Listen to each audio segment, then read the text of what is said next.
a respeito do autoconhecimento e da mudança comportamental. Na verdade, eu procurei fazer aqui, eu juntei 2 estudos que nós tínhamos feito, um de autoconhecimento, outro de mudança comportamental, porque esses 2 assuntos estão coligados, estão intimamente relacionados um com o outro.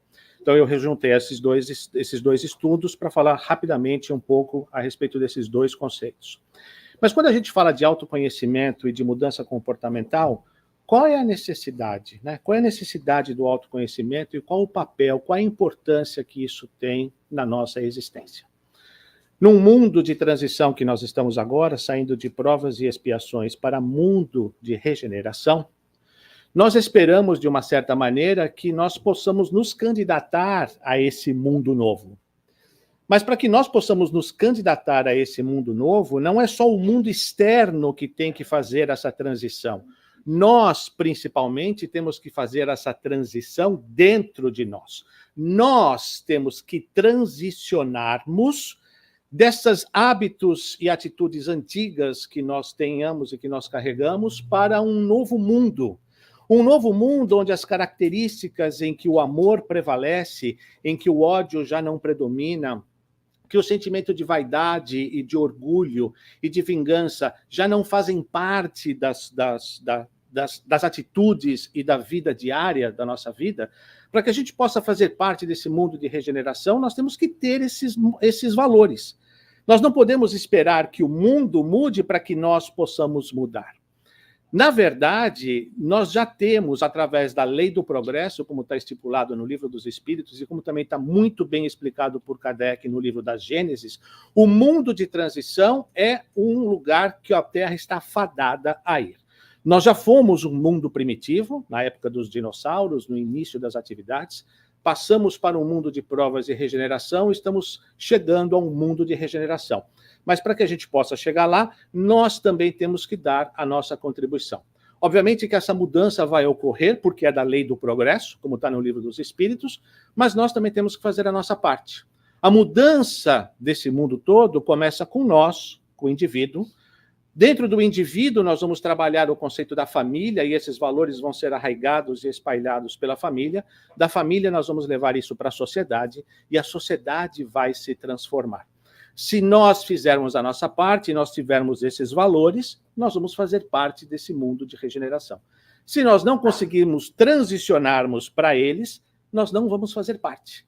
Nós vamos pegar uma outra astronave, como muitos de nós já viemos de Capela, nós vamos pegar uma outra e ir para algum outro lugar. Como eu gosto muito da Terra, já estou habituado aqui, já faz muitos e muitos e muitos milhões de anos que nós estamos aqui, eu quero ficar. Então, eu estou procurando, de alguma forma, me transicionar. Para isso, eu preciso me autoconhecer, saber quais são os meus pontos de oportunidade, o que eu preciso melhorar, para que eu possa ter uma mudança comportamental e fazer jus a esse novo mundo. Mas, como eu disse, isso é um processo. E como fortalecer a alma? Como nós podemos ser fortes? Como nós podemos nos fortalecer para que nós possamos enfrentar o desafio de nos autoconhecer e, principalmente, enfrentar o desafio de uma mudança comportamental. Quer dizer, então, que se eu apertar aqui, isso muda. Que maravilha! Muda, parabéns, excelente. Antes da gente entrar no tema propriamente dito do autoconhecimento e da mudança comportamental, eu quero só fazer um parênteses, trazer um conceito que foi trazido para nós pela doutora Renata Coura. O sobrenome Coura não é mera coincidência, a Renata é sobrinha do Geraldo Coura, talvez já seja conhecido de muitos de vocês aqui. O Geraldo é um dos fundadores do Plenitude, trabalhou muitos anos lá com o Bezerra de Menezes e com o Conscious Living, lá em Miami, e o Geraldo se mudou para Orlando também a questão de uns 15 anos atrás, e é um dos fundadores do Plenitude. A Renata, a doutora Renata Coura, é sobrinha dele, ela é biomédica, e ela é doutora em genética e neurociências. Ela tem formação na Universidade Federal do Rio Grande do Sul e ela tem doutorado e pós-doutorado na França, onde ela já está erradicada há 20 anos. Então, a doutora Renata veio, ela é espírita de nascença, de formação, veio fazer uma visita para o tio dela, para o Geraldo, e nos brindou com uma palestra, questão de uns 2 ou 3 meses atrás, falando a respeito da ciência da consciência. E um dos aspectos que ela trouxe para nós, que foi que me chamou a atenção, e eu acho que ele cabe muito aqui, é com relação à nossa relação comportamental com o mundo. Eu não sei se aqui dá para enxergar, se tá bem legível, mas nós temos, como é que os nossos comportamentos são, digamos assim, como é que os nossos comportamentos são produzidos? Nós recebemos os estímulos do mundo externo, do mundo exterior, temos a percepção com relação a esses estímulos, trabalhamos as nossas emoções, e essas emoções vão gerar comportamentos ou reações. Ou seja, os estímulos externos do mundo, nós recebemos, processamos, temos as emoções, e dependendo da nossa emoção, nós vamos responder ao mundo. Agora, uma coisa que me chamou muito a atenção com relação a isso: percepção automática e qualitativa que orienta o nosso comportamento. Não, percepção automática e subjetiva da realidade que orienta o nosso comportamento. Ou seja, o nosso comportamento é quase que autônomo quando nós recebemos essas percepções do mundo. Por isso que nós temos tantas dificuldades de mudança. Porque o nosso ego age como uma proteção dos nossos valores. Então, aquilo que nós aprendemos, aquilo que nós estimulamos, aquilo que nós aprendemos a nos comportar e a reagir com alguma coisa, torna-se quase que um comportamento autômato. E por que isso? Porque o nosso cérebro tem uma preguiça tremenda em mudar processos. Por quê? Porque 30% da energia consumida pelo corpo durante o dia é por causa da nossa automação. O cérebro consome 30% da energia que nós consumimos somente para nos manter vivos e ativos. Então, para respirar, a gente não pensa. Nós fazemos isso de forma automática. A nossa digestão, a gente não para. Quer dizer, a não ser que você esteja na Bahia e vai fazer uma sesta depois. Mas a nossa digestão, nós não paramos para que ela possa ser feita. Ela é controlada, ela é feita toda de uma forma autônoma. Então, a manutenção do nosso corpo é conduzida pelo cérebro de forma automática e ele consome uma energia muito grande. Então, o cérebro já processa um monte de informações e processos no nosso organismo que ele não tem vontade de rever comportamentos e posturas e processos já interpretados e já adquiridos para que possa ser feita uma mudança. Então, existe um bloqueio da parte neurobiológica. Isso é com relação à parte científica. Existe um outro bloqueio que é com relação ao ego. O que o ego faz? O ego protege, digamos assim, o nosso ambiente ou o nosso instinto de sobrevivência. Então, aquilo que nós temos como sendo certos na nossa mente e no nosso comportamento, o nosso ego, nosso instinto, ele simplesmente reage aos estímulos que nós temos. Então, nós temos uma dificuldade tremenda para fazer essa mudança de comportamento. Daí que quando eu falo que o cérebro é folgado, né, porque nós temos essa dificuldade. Agora, imagina que nós temos isso, né, no corpo físico, nas atividades e nos aprendizados que nós tivemos durante a nossa infância e a nossa adolescência. Agora, vamos imaginar os comportamentos que nós trazemos das nossas múltiplas existências. São comportamentos arraigados que nós temos dentro de nós e que, num determinado momento, nós somos questionados com relação a isso. E como o nosso ego, no instinto de proteção e de sobrevivência, não admite que nós possamos estar errados. Então, os comportamentos que nós tivemos no passado, eles continuam sendo trabalhados dentro de nós, a gente continua trazendo esses comportamentos, essas posturas para as vidas futuras que a gente tem. Para que nós possamos fazer jus a uma posição melhor no futuro, no nosso crescimento espiritual, nós temos que ter, em algum momento, que questionar esses comportamentos. É a mesma história da criança e do adolescente. Essa fase da adolescência é quando o espírito toma efetivamente posse da sua existência, do seu trabalho, como é que se fala? A sua encarnação realmente se conclui, o espírito toma posse das suas faculdades e os valores que o espírito está sendo posicionado agora, está enfrentando agora, são diferentes daquele que ele tinha. Então isso gera um conflito muito grande. E esse conflito demora alguns anos. alguns 5 ou 10 anos para alguns 50 anos para outros, mas os questionamentos permanecem. Mas em algum momento, nós, na vida adulta, vamos começar a questionar os comportamentos que nós tínhamos e os valores que nós tínhamos como adolescentes, porque nós esperamos coisa melhor da nossa vida nesta existência, nessa encarnação. Então a gente começa a pensar e a avaliar. A gente vem para cá, não aprende o inglês e esquece o português.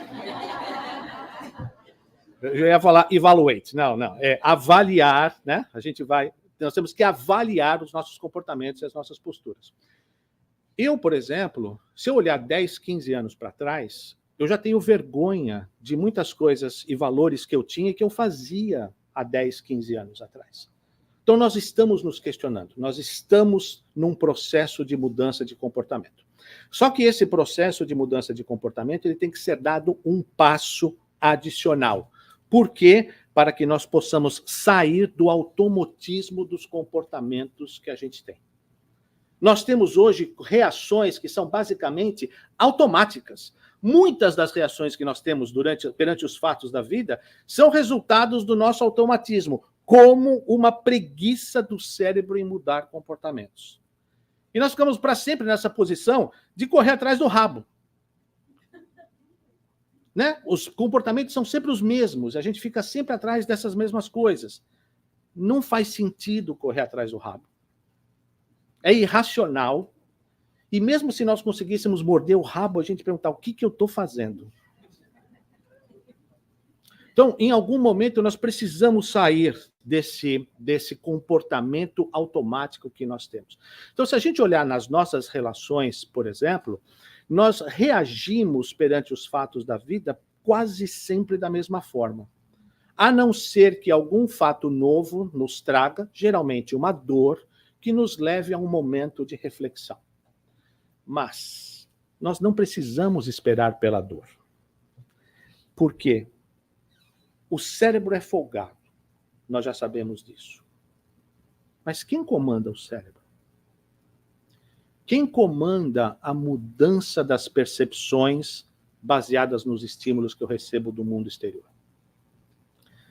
E a resposta que ninguém quer ouvir é a alma, o espírito encarnado, nós.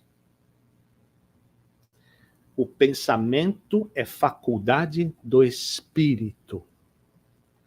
O cérebro é o instrumento físico que processa isso.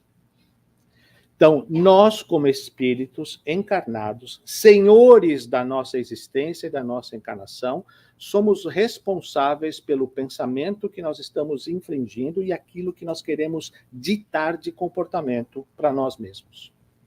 Mas nós temos essa dificuldade, nós temos essa, digamos, essa inércia que toma conta dentro de nós. Como quebrar, então, esse paradigma? Como sair do piloto automático, do automatismo dos nossos comportamentos, para o estar no controle do nosso pensamento, do nosso autoconhecimento e da nossa mudança comportamental? O primeiro aspecto que nós temos que entender muito, e ter isso muito claro, é entendendo e estabelecendo prioridades. E para isso nós temos a questão 132 do Livro dos Espíritos. Qual é a finalidade da encarnação?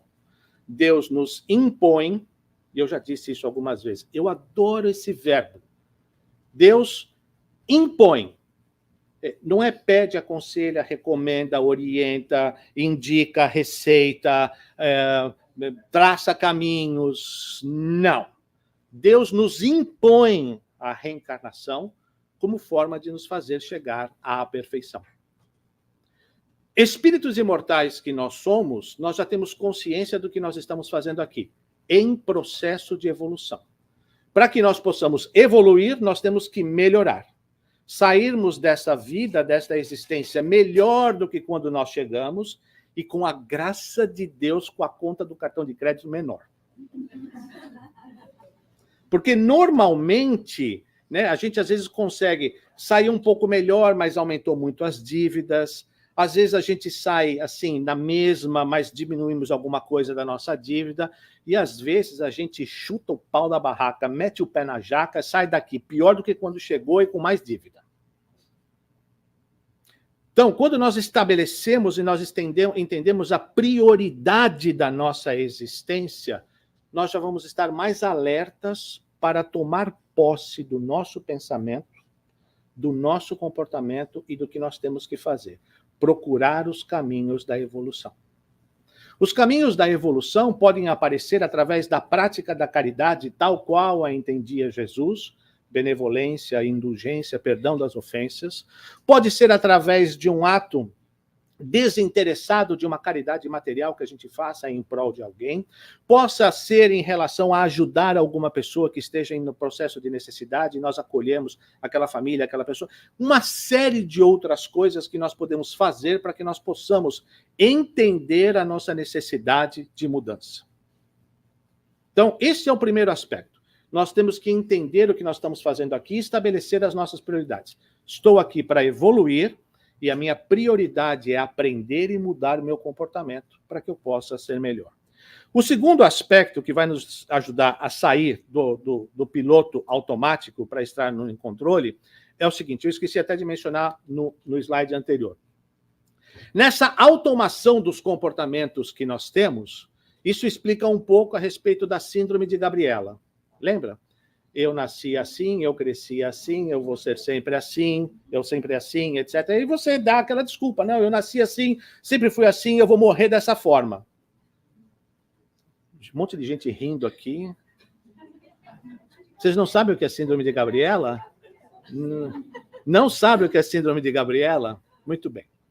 Uma novela chamada Gabriela, na década de 70, de autoria de Gilberto Braga, a música de Dorival Caymmi, chamada Gabriela, tem exatamente essa letra. Quando eu vim para esse mundo... Ajuda aí, Marisa. Eu não atinava em nada. Hoje eu sou Gabriela. Gabriela, eu, meu camarada. Eu nasci assim, eu cresci assim, eu sou mesmo assim, vou ser sempre assim, Gabriela. Então nós temos essa introspecção de que da forma como nós nascemos, nós vamos ser sempre dessa maneira.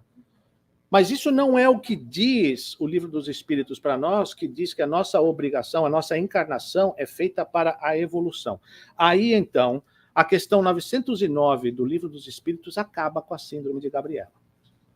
Que essa pergunta diz o seguinte, poderia sempre o homem, pelos seus esforços, vencer as suas más inclinações?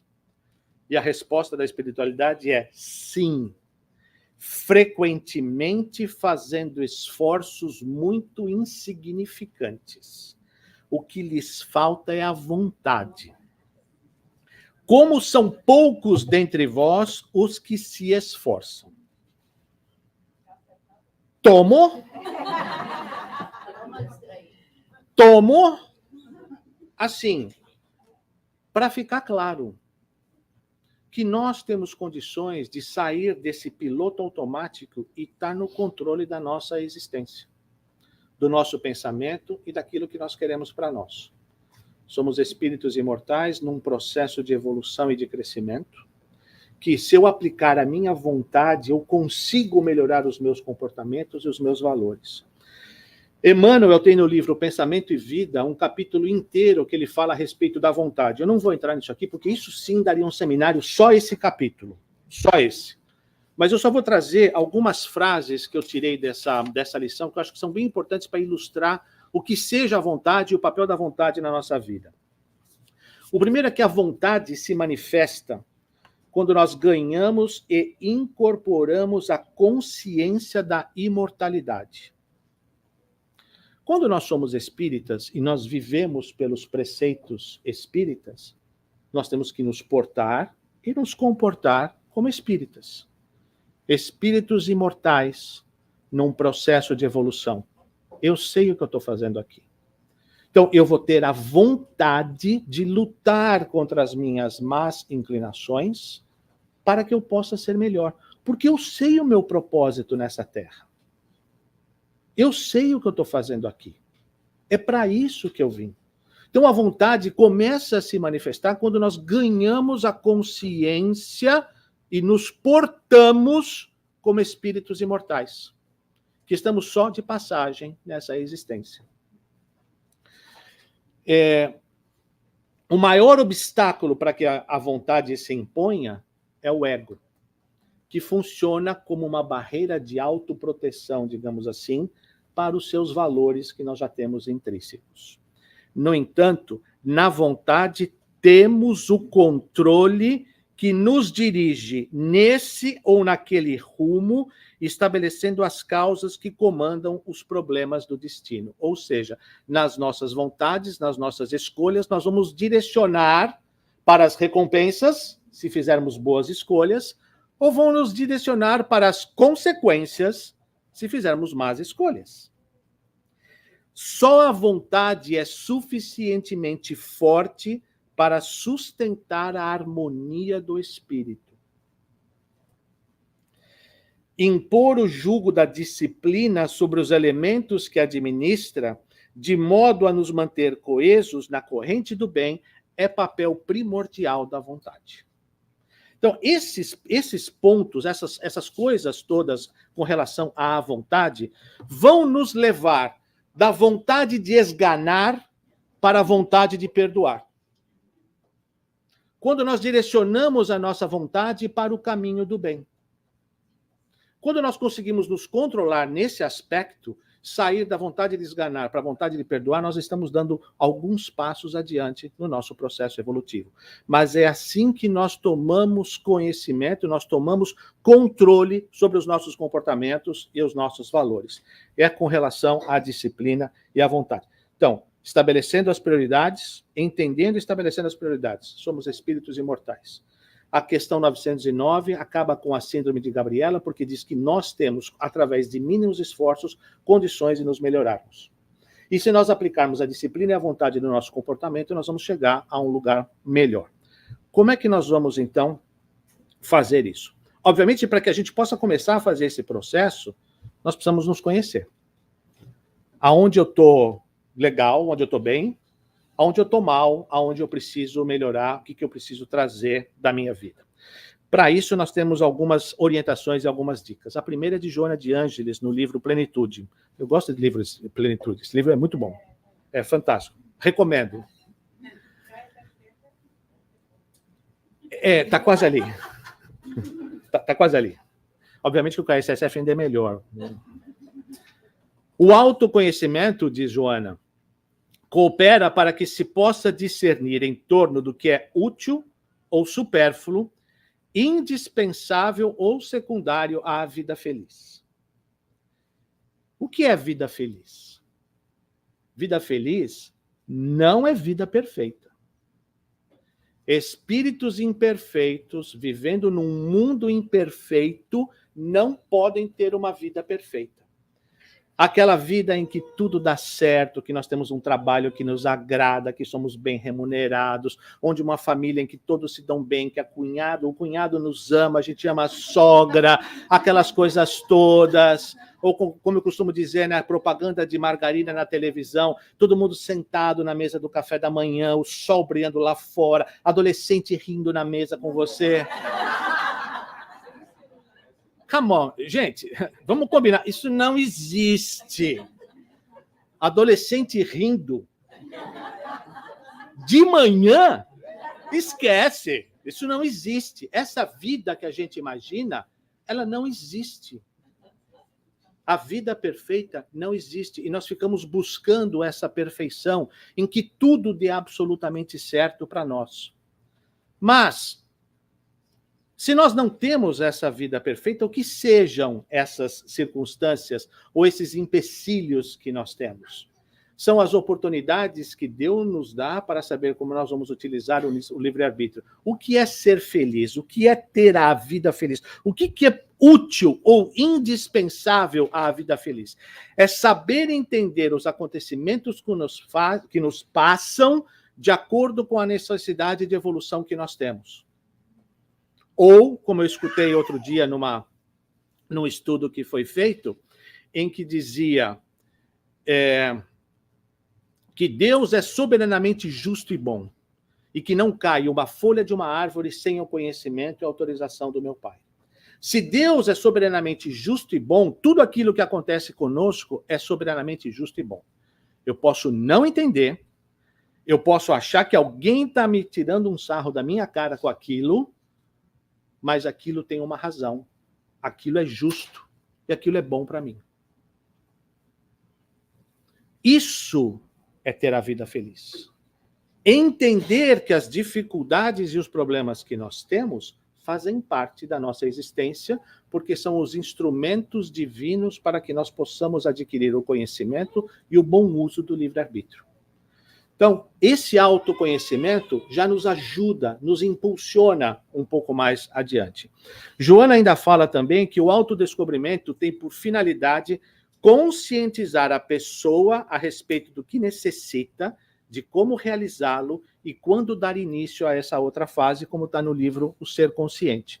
E Santo Agostinho ainda diz que o conhecimento de si mesmo é, portanto, a chave do melhoramento individual.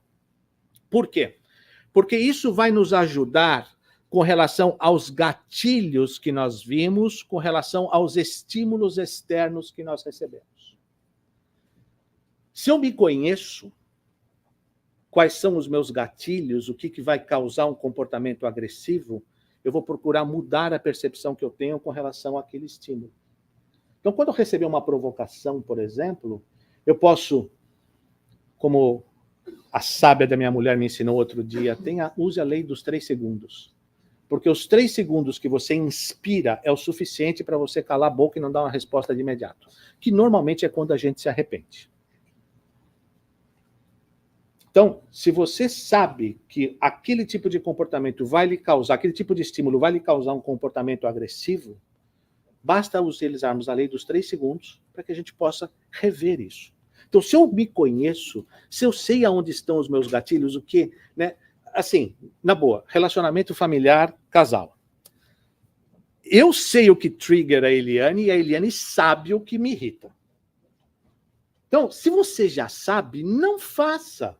Ou se você receber aquela provocação, não caia na provocação. Não caia na provocação. Não deixe copo sujo em cima da pia. Regra número 1 do casamento feliz.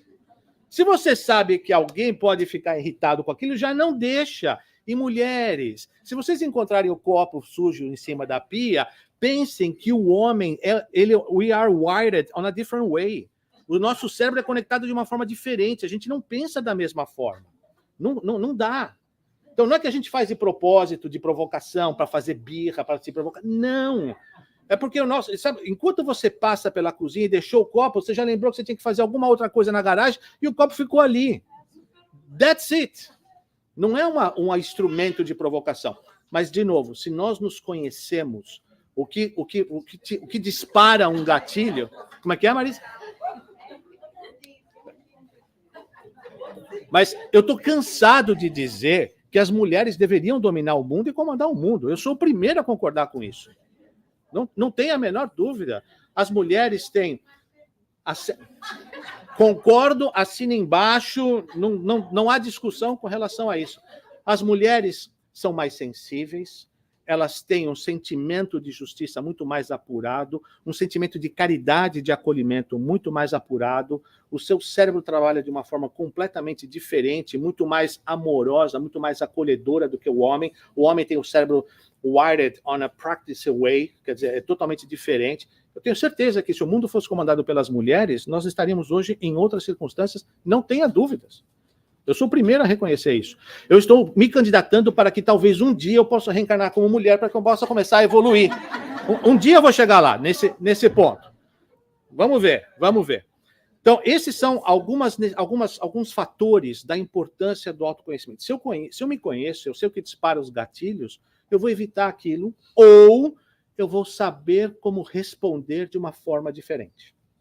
Para que eu não caia nos mesmos comportamentos que já estão automáticos dentro de nós. Agora, falar é fácil. Agora, como fazer isso? Como buscar esse autoconhecimento? Como trazer esse conhecimento para dentro de nós? E aí, o Livro dos Espíritos sempre traz as orientações que nós precisamos. Pergunta 918. Por que indícios você pode reconhecer um homem o progresso real que lhe elevará o espírito na hierarquia espírita, além de nascer num corpo feminino, obviamente? Além disso, o espírito prova a sua elevação quando todos os atos da sua vida corporal representam a prática da lei de Deus. Se eu interrogar a minha consciência sobre os atos que eu pratiquei, vou perguntar se eu não transgredi essa lei. Então, por exemplo, o que isso representa? Representa uma mudança de paradigmas, de percepção dos estímulos externos, como eu acabei de falar. Quando recebemos a provocação, por exemplo, o nosso próximo ato vai representar a prática da lei de Deus? Não precisa responder agora. Responda daqui a umas 3, 4 semanas, quando isso, né, já estiver mais bem processado. Quando nós interrogarmos a nossa consciência sobre esse ato, nós vamos perceber uma transgressão ou um cumprimento da lei de Deus. Para que nós possamos ter conhecimento dessa lei e do que esperar do nosso comportamento, o estudo é fundamental. A dedicação, o tempo que nós nos dedicamos ao aprendizado, ao conhecimento externo, aos novos valores que nós precisamos incorporar, isso faz parte da nossa existência e da nossa necessidade. O estudo é fundamental para isso. Então, o conceito disso é: todos os atos, os estímulos externos que eu estou recebendo, eles precisam, os meus atos precisam representar a prática da lei de Deus. E quando eu me questionar sobre aquele ato, eu vou me perguntar se eu transgredi a lei ou não com aquele ato, com aquela atitude. Se a gente já conseguir pensar nesse aspecto, nós já estamos dando um grande passo. O grande lance é nós sabermos aplicar a lei dos 3 segundos quando nós recebemos os estímulos externos. Não deixar que o automatismo do nosso comportamento ou o ego domine o nosso pensamento. Ah, mas o meu ego é mais forte que eu. Não. Assim, na boa. Isso é desculpa. Porque o espírito imortal encarnado comanda os valores e a vontade do corpo. Então, isso é uma coisa que nós temos que fazer. Partindo para a parte prática. Qual o meio prático? E aqui nos Estados Unidos é o que a gente procura, praticidade, né? Fazer as coisas mais rápidas, que a nossa vida está sempre numa correria e tal. Qual é o meio mais prático que tem o homem de se melhorar nessa vida e de resistir à atração do mal? Um sábio da antiguidade Volu disse: conhece-te a ti mesmo. E aí, Kardec pergunta de novo, ele elabora na pergunta, e Santo Agostinho vem e responde de novo: fazei o que eu fazia quando vivi na Terra. Ao fim do dia, interrogava a minha consciência. Passava revista ao que fizera e perguntara a mim mesmo se não faltara algum dever, se alguém tivera motivo de mim se queixar. Foi assim que cheguei a me conhecer e vi que em mim precisava de reforma. Muito bem. Se nós estamos falando de parte prática, nós temos que ter coisas práticas no nosso dia a dia. Quais são essas perguntas? Que tipo de perguntas eu poderia fazer para mim mesmo para identificar se eu estou fazendo a coisa certa ou se eu estou procurando o negócio ou a base do que eu deveria estar fazendo? E a base para isso aqui também está no Evangelho, no capítulo 17, no Sede Perfeitos, né? O homem de bem. É aquela parte do Evangelho que diz que o verdadeiro homem de bem é o que cumpre a lei de justiça, de amor e caridade na sua maior pureza, se interroga a consciência sobre os seus atos, pergunta se não violou essa lei e assim por diante. Então eu coloquei aqui algumas perguntas apenas como exemplos para que a gente possa se basear e nos questionarmos a nossa consciência, os nossos atos, se nós estamos fazendo as coisas que de nós se espera. Então a primeira pergunta é: fiz às pessoas hoje o que eu gostaria que me fizessem? Por que essa pergunta aqui está logo em primeiro no nosso estudo? Porque essa é a chamada Golden Rule, ou a lei de ouro. Esse conceito, fazer ao próximo aquilo que você gostaria que o próximo fizesse a ti mesmo, é a base de todas as religiões conhecidas da humanidade. Todas as correntes religiosas, todas as correntes filosóficas têm essa máxima como uma das suas leis básicas. Fazei ao próximo aquilo que você gostaria que o próximo fizesse a você mesmo. Então, eu fiz hoje aquilo que eu gostaria que as pessoas me fizessem? Eu estava numa situação de necessidade, eu ajudei. Eu tive a oportunidade de fazer alguma coisa e eu fiz. Eu fiz às pessoas aquilo que eu gostaria que as pessoas me fizessem? Ou eu passei batido, passei alienado a tudo aquilo que estava à minha volta? Fiz o bem pelo bem, sem esperar retorno? Ou fiz alguma coisa mais interessado no que eu posso cobrar de favor no futuro? Porque isso é a definição de comércio. Ou transação política. Eu faço aqui agora, porque lá na frente eu vou colher, vou cobrar o favor que eu te fiz aqui agora. Esse não é o Walter. Não fui eu, cara. Você que tirou aqui a minha frase. Não faz isso, não. Hã? Foi o anjo da guarda, tá certo. Se eu estou fazendo algum tipo de favor a alguém, porque eu estou interessado naquilo que eu posso colher de vantagem no futuro, nós não estamos praticando a lei de Deus. Porque Deus nos ensina a fazer o bem sem olhar a quem. Em toda e qualquer oportunidade que nós tenhamos. Independente daquilo, se eu vou poder ser recompensado ou não, se eu vou ser pago por aquilo ou não, não interessa. Porque é da lei. Benevolência, indulgência e perdão sempre das nossas ofensas. Ajudei a todos os que me procuraram hoje com algum pedido de auxílio ou orientação, porque ainda mais nos dias de hoje, na correria que nós temos, na vida atribulada que nós temos, você ser interrompido em alguma atividade é um estorvo. Estorvo. Nossa Senhora, essa palavra é velha, hein? Isso é um incômodo, digamos assim, né? É um incômodo. Eu falei estorvo, ficou todo mundo olhando para mim assim, né? Parece aquelas obras de Emmanuel e de André Luiz da década de 30 e 40, que a gente já não entende mais o palavreado e tal. Na vida que nós temos hoje, você ser interrompido para alguma coisa é um incômodo muito grande, porque nós estamos sempre com muitas tarefas, muitas coisas. Você já tem com uma lista de coisas para fazer na sua cabeça, e você ser interrompido trava o dia, trava aquele momento, tira você da linha de raciocínio. Mas, duas coisas. Primeiro, se alguém nos pediu alguma coisa, nós temos que levar em consideração que aquela pessoa teve a humildade de reconhecer que precisava de ajuda. Então, ela teve um ato de humildade. Essa é a primeira coisa. E a segunda coisa é que se essa pessoa veio para você, é porque de alguma maneira você é importante para ela. Tu te tornas eternamente responsável por todos aqueles que tu cativas. Antoine de Saint-Exupéry, O Pequeno Príncipe.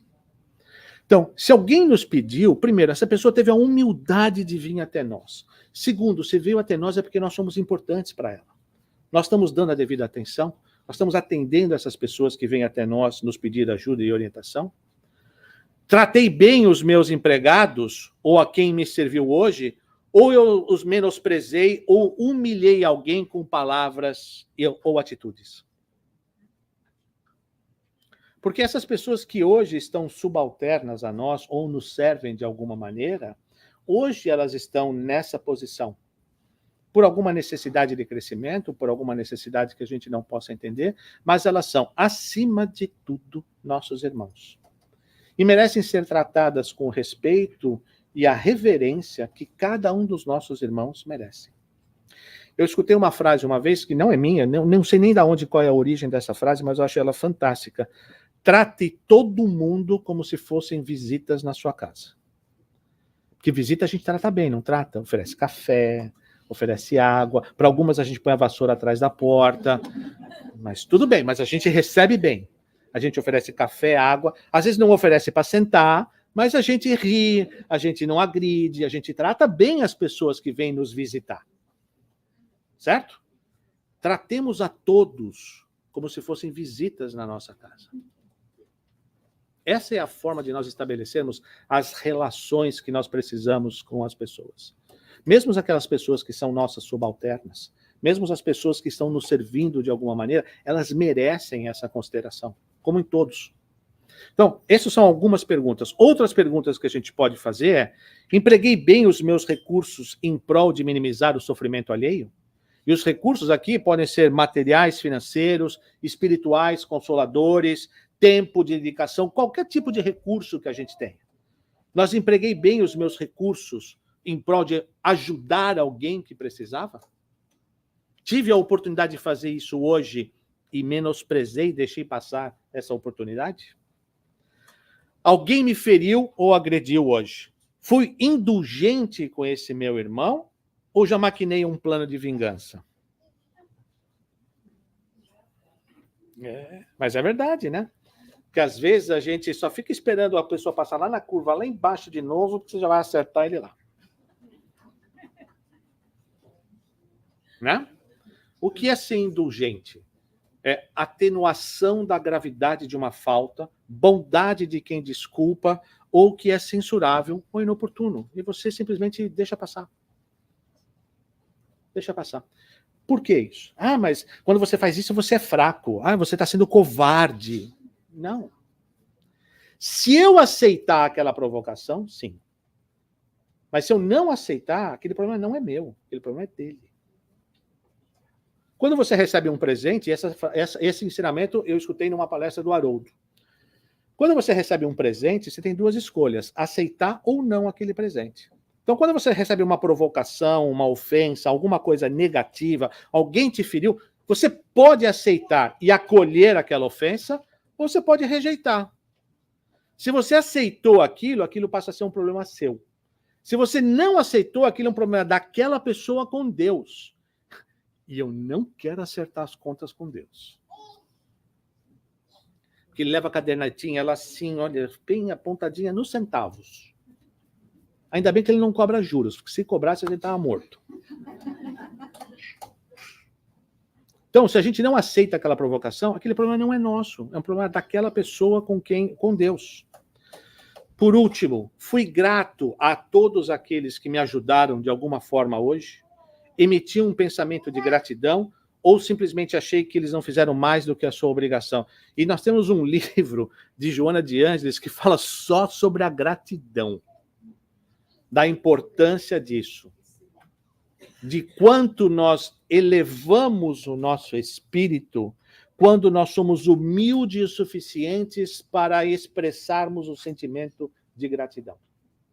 Porque, para começar, por exemplo, a misericórdia divina, que com todos os nossos equívocos do passado nos oferece outra oportunidade de aprendizado, isso é uma coisa que nós deveríamos estar sendo gratos todo o tempo. Porque nós sabemos no nosso íntimo de que as nossas faltas e os nossos pontos de oportunidade ainda são muito vastos. E nós temos um longo caminho a percorrer. Mas nem por isso Deus deixou de dar uma outra oportunidade para nós. E quando nós reconhecemos isso, nós estamos reconhecendo humildemente de que nós precisamos da misericórdia dele e das pessoas que estão à nossa volta. Então, o sentimento de gratidão nos eleva e nos ajuda a controlar o orgulho, faz com que a humildade tome conta dos nossos valores e das nossas posturas e nos eleva no processo de crescimento espiritual. Então, essas perguntas que eu fiz, esses 2 últimos slides, são apenas sugestões de perguntas que nós podemos fazer ao final do dia para saber se os nossos atos estão condizentes com a lei de Deus, com a prática da lei de Deus, e se nós não ferimos alguém ou alguma coisa com esses comportamentos e com essas posturas. O que vai nos levar a isso? Vai nos levar a uma mudança da percepção com relação aos estímulos externos. Porque não tenhamos dúvidas, os estímulos externos que nós recebemos não vão mudar tão cedo. Porque esses são os estímulos do mundo de provas e expiações que ainda está lá fora. Isso ainda vai demorar algumas décadas, talvez séculos, para que esses comportamentos, esses estímulos externos mudem. Por quê? Porque os valores do mundo hoje ainda são contrários aos valores do Cristo. O mundo te diz e te pede, seja o maior, seja o melhor, seja o número 1, tenha mais, conquiste tudo, compre tudo e etc. E o Cristo dizia, ame, perdoa, Se alguém te pedir para caminhar 1.000 passos, caminhe 2.000 ou 2.000 ou 2 léguas ou alguma coisa assim. Quem te pediu a capa, dê também a túnica. Né? Perdoai as ofensas, não 7 vezes, mas 70 vezes, 7 vezes. Isso são todos valores que o Cristo tem, que são contrários aos valores do mundo. Então, não tenhamos dúvidas, os estímulos do mundo que nós recebemos não vão mudar tão cedo. Quem precisa mudar somos nós. A percepção que nós temos em relação a esses estímulos. Quando nós temos esse autoconhecimento, essa mudança de percepção vai nos levar a uma mudança comportamental. Porque os estímulos externos já não vão comandar, não vão ser reativos, como eram no princípio. Nós já entendemos aonde nós estamos, quais são os gatilhos que nos disparam, quais são os pontos que nós precisamos evitar, o que a gente tem que aplicar a regra dos 3 segundos antes de reagir, e nós vamos estar, então, mudando o nosso comportamento.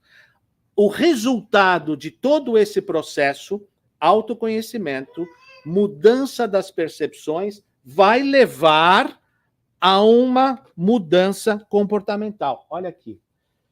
A maneira como nós percebemos esses estímulos, nós vamos retrabalhar eles com sentimentos diferentes que vão nos levar a comportamentos diferentes. A mudança comportamental vai ser um resultado do autoconhecimento que nós vamos ter. Quais são os gatilhos que me provocam? Quais são as coisas que acontecem aqui que me fazem perder as estribeiras? Além, obviamente, de quando o Palmeiras perde. Que raramente tem acontecido isso, graças a Deus. Não posso dizer a mesma coisa do Flamengo, mas isso é um problema do Walter. Isso é um problema do Walter. Então, essas mudanças todas, esse autoconhecimento, é o que vai nos levar à mudança do comportamento. Lembra-se do começo, lá eu falei, como é que nós podemos fortalecer a alma? Como é que nós podemos nos fortalecer para fazer isso? Através do autoconhecimento. O autoconhecimento poderia ser resumido como consciência de quem somos, espíritos imortais, comandantes da vontade e do comportamento. Conscientes do que fazemos aqui, Deus nos impõe a reencarnação como forma de nos fazer chegar à perfeição. Conscientes dos nossos defeitos e do esforço próprio que precisamos para a necessidade de uma autoeducação, buscando a iluminação e a mudança do nosso comportamento mental. A gente não pode esquecer que, como está no Evangelho, no capítulo também 17, Sede Perfeitos, item 4, reconhece-se o verdadeiro espírita pela sua transformação moral e pelos esforços que faz para dominar suas más inclinações. Esse é o nosso papel. Esse é o nosso papel. O esforço para dominar as nossas más inclinações. Com esse autoconhecimento, nós poderemos, então, estar no controle do processo de mudanças comportamentais. Ou, como diz, ou em outras palavras, negar a nós mesmos e deixar que o Cristo viva em nós. Porque Jesus dizia a todos, se alguém quiser acompanhar-me, negue-se a si mesmo. O que é negar a si mesmo? Negar a si mesmo é negar esse comportamento automático que nós temos até hoje, que isso nos define, digamos assim. Eu estou nesse processo. Eu tenho que me negar quem eu era, negar o ego, me desapegar daqueles valores. Negue-se a si mesmo, tome diariamente a sua cruz. Por quê? Porque esse processo de transformação é uma cruz que nós carregamos. Ela é doída, ela é pesada, ela é lenta, ela é sofrida, porque você desbravar você mesmo é um processo que requer, muitas vezes, uma dor moral intensa, porque nós temos que deixar para trás valores e conceitos que estão arraigados dentro de nós. Então, imagina você deixar de ser ou de pensar dessa forma para pensar de uma outra. Então, nós temos que negar a nós mesmos, carregar a sua cruz e segui-lo. Segui-lo naqueles comportamentos que tudo que a gente faça representem a lei de Deus. Pois quem quiser salvar a sua vida, a perderá. Quem quiser manter a vida como tem hoje, no status quo, sem mudança, sem nenhum tipo de progresso, a perderá. Nós perderemos essa encarnação. Nós perderemos todos os esforços. Mas quem perder a sua vida por minha causa, quem perder os valores que nós estamos carregando hoje, por minha causa, pelo Cristo, ele a salvará. Pois que adianta ganhar o mundo, o homem ganhar o mundo inteiro e perder-se ou destruir-se a si mesmo? O que adianta nós continuarmos com os nossos valores arraigados, sermos o melhor, ganharmos o mundo material e perdermos e nos destruirmos moralmente? Ou, como disse Paulo, não sou eu mais que vivo, mas é o Cristo que vive em mim. Do ponto de vista psicológico, o eu representa, o eu aqui, não sou eu mais que vivo. Esse eu representa o ego, os desejos e padrões que moldaram a nossa personalidade até agora. Então, não sou eu mais que vivo. Esse eu é o nosso padrão. Deixou de viver. Não sou eu mais que vivo, é um processo de desapego desse ego. É um processo de desconstrução desse eu, como centro da existência, para que algo maior e mais profundo possa emergir. Ou, em outras palavras, desconstruir a nossa antiga percepção dos estímulos do mundo, para que se gerem novos comportamentos condizentes com a moral cristã. Espiritualmente, quando se diz é o Cristo que vive em mim, reconhece-se que viver com o Cristo em nós significa que as nossas ações, pensamentos e intenções passam a ser orientados por essa consciência crística, por esses valores, para que todos os atos da nossa vida representem a lei de Deus. Essa é deixar com que o Cristo viva em nós, que todos os nossos atos representem a lei de Deus. Portanto, não sou eu mais que vivo, mas é o Cristo que vive em mim, é um chamado para a transformação interior, onde o ego é deposto e desprezado, e a presença do Cristo, como exemplo divino, se manifesta em cada aspecto da nossa vida. Ou, como diz Emmanuel, no prefácio do livro Caminho, Verdade e Vida, Emmanuel diz o seguinte, que a lição do mestre não constitui-se tão somente um impositivo para os místeres da adoração. O evangelho não é alguma coisa para a gente ler e adorar e se encantar. O evangelho não se reduz a um breviário para o genuflexório. Genuflexório é aquele instrumento de madeira que a gente se ajoelha na igreja quando nós estamos orando. Então, o evangelho não é um instrumento para nós nos ajoelharmos. O evangelho é roteiro imprescindível para a legislação e para a administração, para o serviço e para a obediência. O Cristo não estabelece linhas divisórias entre o templo e a oficina. Toda a terra é seu altar de oração e seu campo de trabalho ao mesmo tempo. Ou seja, essas lições, elas têm que ser incorporadas e vividas em qualquer circunstância, em qualquer lugar que nós estejamos. Não importa onde nós estejamos. Em casa, no trabalho, no trânsito, principalmente no trânsito, de manhã na 95. Principalmente ali. São lições, são os aspectos em que todos os aspectos da nossa vida nós temos que viver dessa forma, para que realmente o Cristo viva em nós. Para que nós possamos, eventualmente, deixando com que essas lições dominem os nossos valores e os nossos comportamentos, nós possamos incorporar os valores crísticos que ele nos deixou, para que nós possamos chegar ao final desta existência e talvez, eventualmente, sermos chamados de aprendizes do seu evangelho, porque aí então seremos candidatos e considerados a permanecermos no mundo de regeneração. Porque o autoconhecimento e a mudança comportamental vão nos garantir os valores que nós precisamos ter para fazermos jus ao mundo de regeneração. Lutemos, então, contra os velhos princípios e velhos egos que nós tínhamos na nossa existência, aquilo que nós carregamos no passado que não mais servem a nós nesse instante, para que nós, num mundo de transformação e de regeneração, possamos estar iluminados, amparados e apoiados para seguirmos adiante na nossa jornada de crescimento e de evolução. E que Ele possa vir sempre ao nosso lado, a nos amparar e nos apoiar, proteger e nos iluminar, conduzir e nos inspirar, para que nós sejamos fortes o suficientes, para que sejamos